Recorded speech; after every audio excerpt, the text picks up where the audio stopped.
Radical.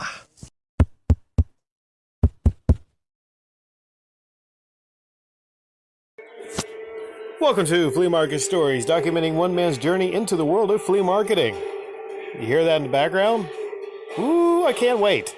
I'm at 71%.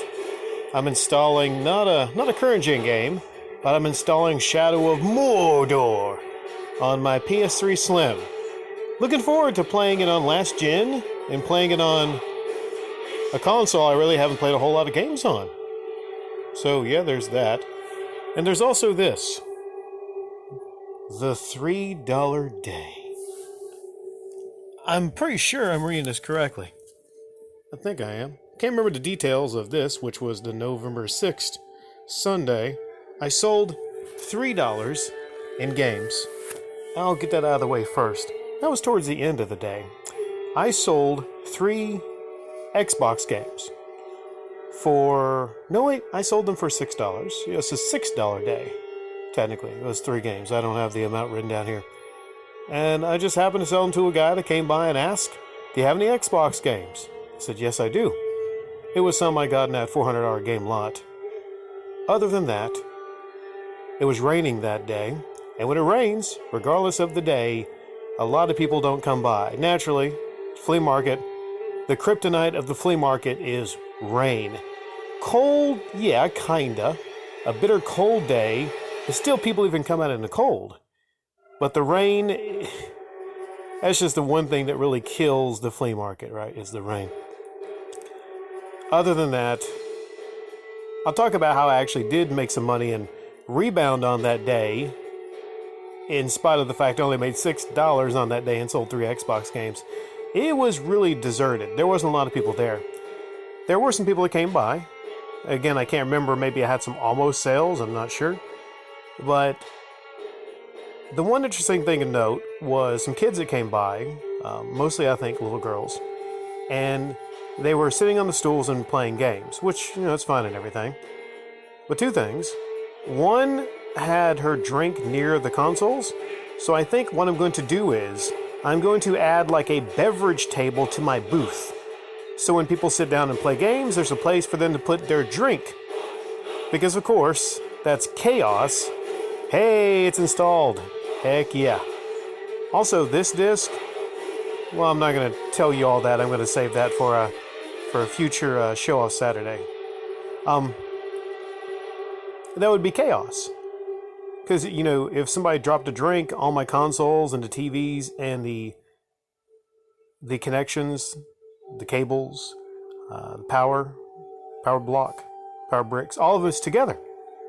So all it takes is one person dropping a drink, ruining everything. So I might have a sign set up, no drinks near the game table. Okay. But again, it's a kid, so kids are kids.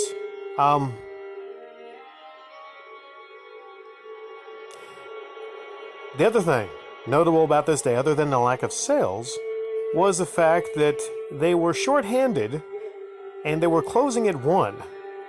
They needed help, so they were closing at 1, the office was.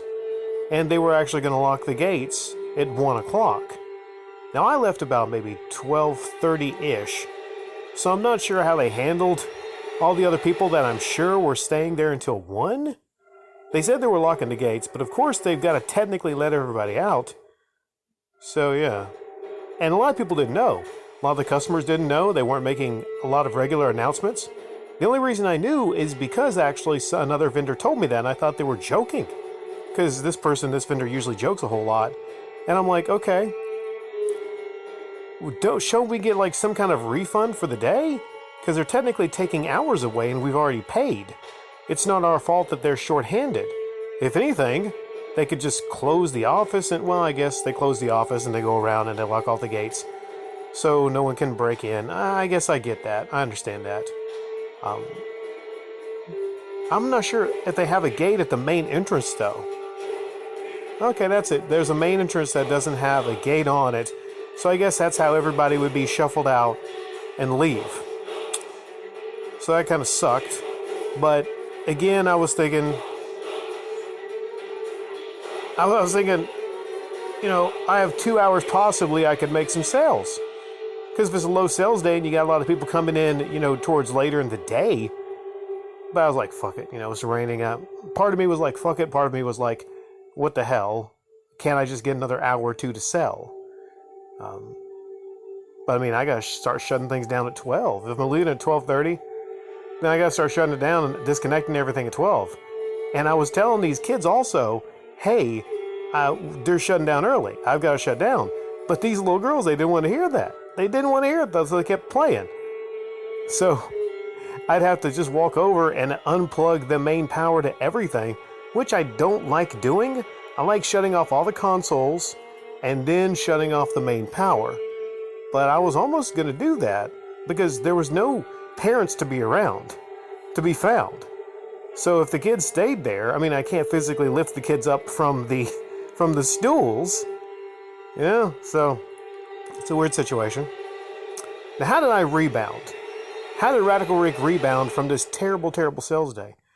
Well, there's this one vendor that buys comics from me, and I went over and I made a presentation, and I think it was maybe 10, 15, no, it was 20. I had a lot of comics, and I sold them for $20. Good deal for the person. I had protectors on them. And again, these were some comics from the $400 lot that I bought a little ways back. So then that brings me up to $26 for the day. And I go to a close game store, and then not a GameStop, but a game store other than GameStop. And I have a box of games that I want to trade in. Most of them they really weren't that interested in. I mean, there were some sports titles in there. But there were some that basically just weren't selling, and again, were mostly from that $400 game lot, and I figured, well, I'm still going to make some money here or get some store credit back. Now, store credit I would have got for all the games was $36, I believe. And he says, well, you get a lot less in money than you do store credit. Money was $25. So I was thinking to myself, okay, I mean, $25 in cash versus $36 in store credit. That day, I'd rather would have had the cash because he didn't have a lot of games that I really wanted in that store that day that I was looking for $360. So I took the $25, but then I noticed there was a GTA 5. So I took the $25, and then I paid for the GTA 5 separate than that.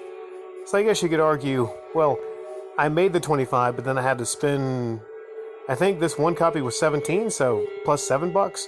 But you gotta understand, I was just happy to find a copy of GTA 5 because, as I've said before, GTA 5 gets interest to the table, and people see it and they walk over and they start playing the games, which causes other people to get interest. Whoa, is that GTA 5? And ultimately, I always gotta have that on display to really kind of pump my sales up. So yeah, there it was. Probably the worst Sunday, sales-wise, I'd ever have there. But thankfully, at the time of this recording, things have taken a positive, very, very positive turn.